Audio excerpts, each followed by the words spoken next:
these are all just massive houses. So let's get to it. We good, stop, chill. Chill, scale, let's go, Domingo, let's go. Take, let's go. Set, let's roll. Straightening. As agents, when you go to real estate school, they don't teach you how to write contracts or how to be a lawyer or like how to understand them. I mean, they do teach you about the law, right? But like they don't teach you how to write a contract. They don't teach you how to look over the contract and make sure it's, you know, right. The real estate class is a lot of real estate law, but it's hard to comprehend all of that when you're new to. And you gotta like really pay attention to every detail, because if you fluff up on one detail, you could cost your client a couple $1,000s. I had an agent one time, she forgot, and then I was on the listing side, she was on the buy side, and she forgot to send her inspection report in during the 7-day contingency period. And so technically my client didn't have to do anything that she wanted, like any repair fee request they didn't have to do. And the agent was just kind of like MIA, like we couldn't find her. And so I called her and just told her, I was like, hey, listen, my seller's gonna back out due to contingencies or whatnot. She got all pissed off, like started getting mad, trying to get personal. And I was like, listen, I don't know why you're mad. Like you didn't hold up to your client's responsibilities and fulfill the duties of your license. And like, this is shit that you have to like really take serious, because it could cost your client a lot of money. And she was like, you know, whatever, like you're not holding our EMD. And that's the other thing, like her client had put up $2,000 in EMD, so like they could have lost their EMD. And then the lender calls me and is like, hey, Chase, like how can I sacrifice this deal? Like how can we make this work, basically? So I told her, I was sitting with my partner that was selling the house, I was like, listen, like it's gonna cost your client 1% to stay in this contract. So she calls me back, she's like, all right, they're good with that, they'll sacrifice the 1%. They were getting 5% concessions, which at the time was like 20 grand. And so 1% of that, they were only getting 15 grand now. So they lost 5 grand just because their agent was negligent and didn't fulfill her duties and send in the inspection report. And then later down the road, she didn't realize that the seller wasn't paying her commission. We agreed to pay the 5%, and she had to figure, you know, her payout with the buyers. And that's just how it is now in real estate. Ended up costing her clients $15,000. And it's just like, man, like her clients had to go find a grant that they could qualify for just to pay her $8,000 for her to be negligent and get them to miss $1,000. Like it's 1%. They all sat on 1% and $8,000 is just crazy.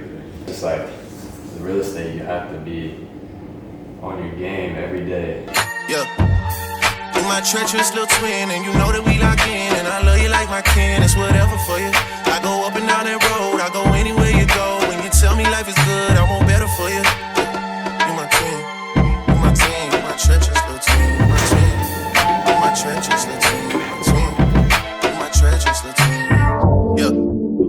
Fuck what they say, fuck what they, fuck what they, fuck what they say. 500 million on the face, feel like KK.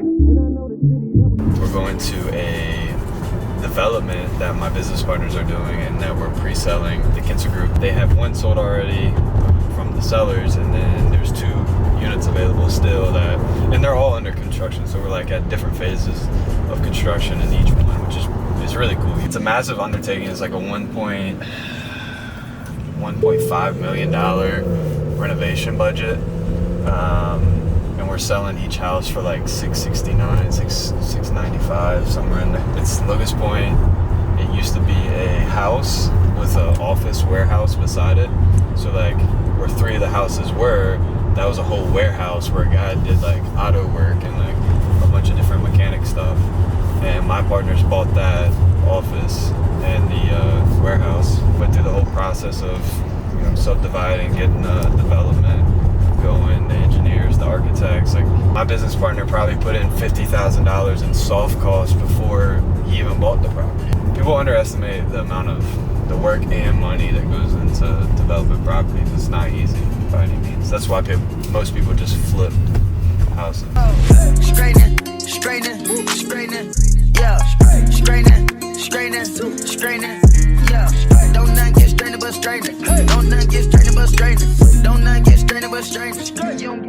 See, this is the original warehouse walls. We haven't even torn them down, leaving them there because, well, to be quite frank with you, you can't get this high of a gate or privacy in Locust Point without the city busting down your door. So it was original, you leave it there, and these guys are gonna get some awesome privacy. There's gonna be 4 sections of fence. It's gonna be like a nice little courtyard for everybody. They're gonna have their own backyard. Each house has their own floor that comes with its own privacy deck, and there's privacy walls in between. There'll be privacy walls in between the houses to separate everybody.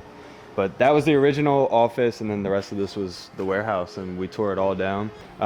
These houses, man, they're huge. They're 3 stories tall, which is something else you don't find in Locust Point very often. So let's go tour. You have 11-foot ceilings. Like, this is a massive house. The biggest like thing when we're walking by our store is they're like, oh, there's not enough storage, but you can make storage in this big ass house. There's it's 15 foot across. The drywall is the phase when like the construction really starts to come together. You can really start getting a vision of like the rooms and everything. Yo, what's up?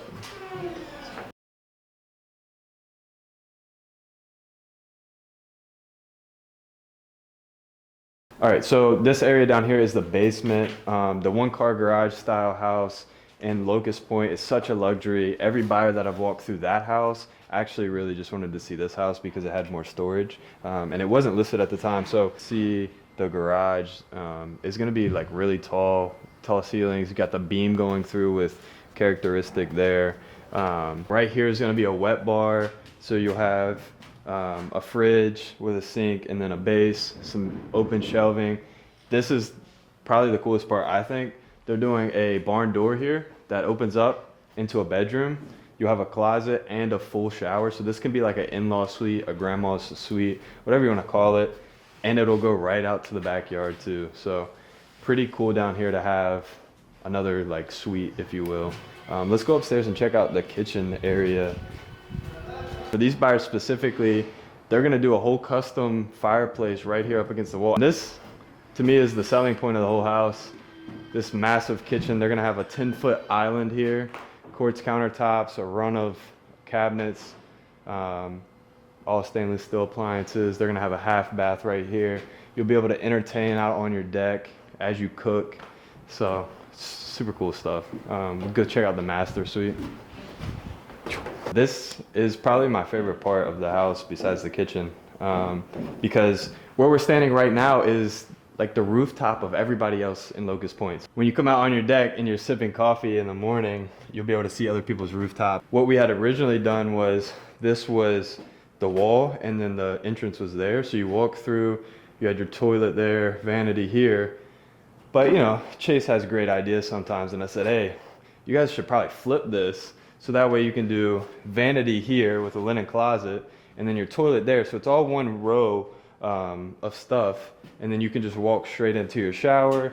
You can hang up your towels and everything and make it feel comfortable. And they weren't too worried about like having a TV, because a lot of people nowadays don't do TVs in their bedroom, which to each their own. But they have a walk-in closet, a half bath, or another full bath up here actually, for the second bedroom. So you have another full bedroom in here, and it kind of has its own full bath. So pretty sweet stuff. And then you have this stairwell that goes to the rooftop deck. Now we're at rooftop deck height. We're looking down on other people's rooftop decks. It's just incredible views. And this is a massive deck too. I mean, people underestimate it. Just to kind of show you perspective, this is a massive deck to have in Locust Point. I mean, there's so much space. Building the stairs over there keeps all of this separate and able to entertain, cook, whatever you want to do up here. So pretty cool stuff. I would tell you same thing. Now when we come through inside this bitch, they gotta make way. Twisting on my fingers for my twin.